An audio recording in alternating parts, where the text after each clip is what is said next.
Alright, in this video we'll be going through why our RMS current is equal to Imax all over root 2 and why our RMS voltage is equal to Vmax all over root 2. Now this knowledge is not needed for NCEA level 3, so don't worry if you don't understand this. It may get a bit complicated, okay? So if you don't understand this, don't worry, but if you do understand this, then good job. You have a better understanding. So before we start off with that, we need to know what do we mean by RMS. Now you probably know that this means root mean squared, okay? But root mean squared, whatever, you probably just was like, cool, what does that mean? Move on, who cares, okay? But what this is an average, okay? And we can get that from the word mean, okay? So the word mean insinuates that this is a type of average voltage, type of average current, okay? So why don't we just use the regular average that we use for everything, where we take all the values of current and then divide it over a period of time, and then we'll get the average current. But as we know from our previous video, current and voltage in AC is in the form of a sinusoid, okay? And so if we sum up all our currents, aka integrate our current, okay, all over a period, these positive and negative sections are just going to cancel out, and therefore we get 0. And this is when we sum from 0 to our period, okay? And so our regular average is just equal to 0. And this is obviously because our current has a negative value. And so in order to get around this, why don't we take the average of our current squared, okay?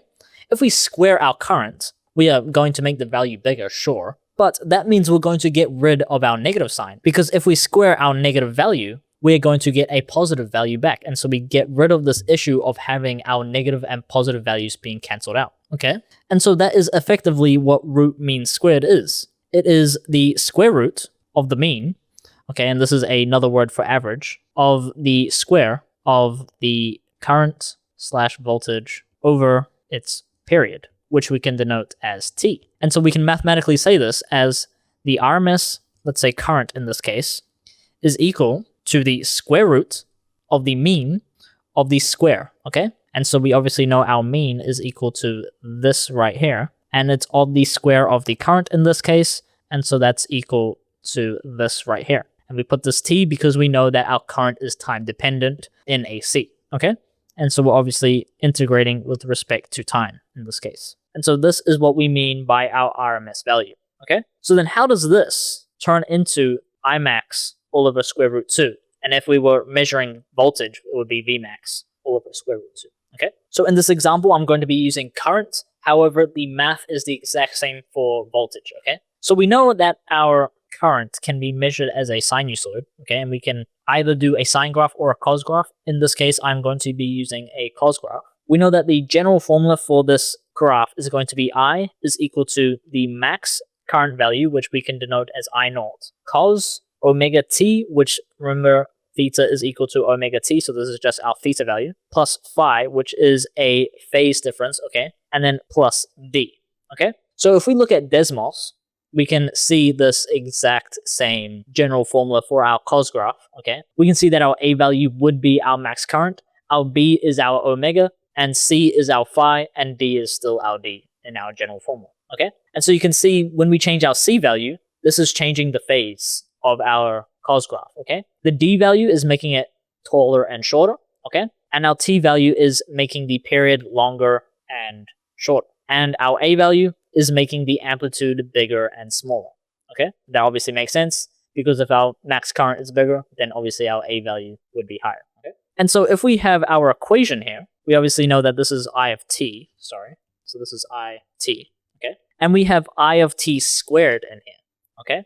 So therefore, I of t squared is equal to I naught cos omega t plus phi plus d. That's all squared. And this is equal to I naught squared cos squared omega t plus phi plus 2 I naught d cos omega t plus phi plus d squared, okay? Now to aid us, we need to know some trig identities, okay? We should know that the trig identity cos squared x is equal to 1 plus cos 2x all over 2, okay? And so as you can see, we have that situation right here, okay? And so therefore, this situation, which is I naught squared cos squared omega t plus phi, is equal to I naught squared all over 2 multiplied by 1 plus cos 2 omega t plus 2 phi. There we go. And so we can substitute that in, okay? And we get I naught squared all over 2 multiplied by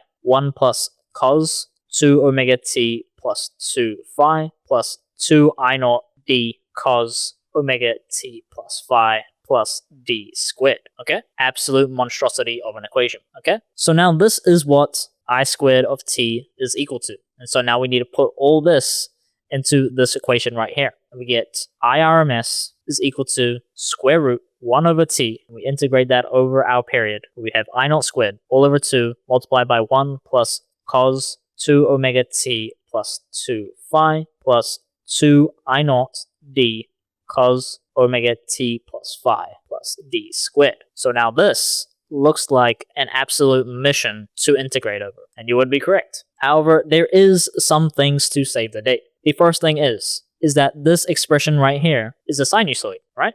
And if we integrate this all over our period, so cos 2 omega t plus 2 phi, this is all equal to 0. Also, this expression right here, when we integrate over our period, is also equal to 0. Okay, and so therefore, if we were to just write this, we'll get 1 plus 0 for this term right here, okay? Because all this is equal to 0. And also, for this term, we get 2 plus I naught d multiplied by 0, and so this whole term gets cancelled out. And so what we're left with is I RMS is equal to square root 1 over the period, and we integrate all over that period, where we have I naught squared all over 2 multiplied by 1 plus 0, which we can just get rid of because 1 plus 0 is just 1, okay?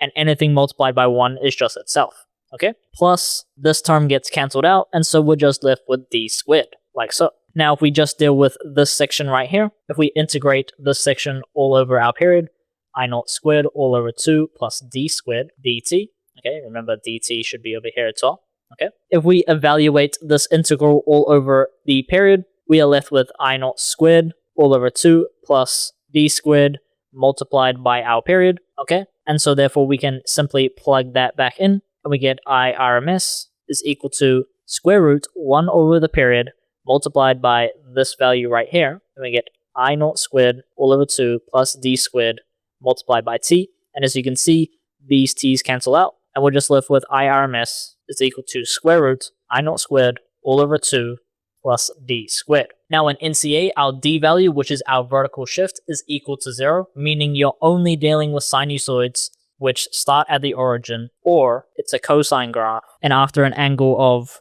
pi over 2, we cut the x-axis, okay? So we're only dealing with those kinds of sinusoids, so our d value is equal to 0, okay? And so therefore for NCEA, d is equal to 0, and so therefore our I RMS is equal to square root I naught squared all over 2, and this simplifies to I naught all over square root 2, and this is our I RMS, like so. And as you can see, because I defined previously that our I naught is actually our max current value, okay, we can see we have the RMS value right there. And remember, the derivation for this is the exact same for voltage as well, okay? So that is why our RMS values are the max value all over square root 2 in NCEA level 3. See ya.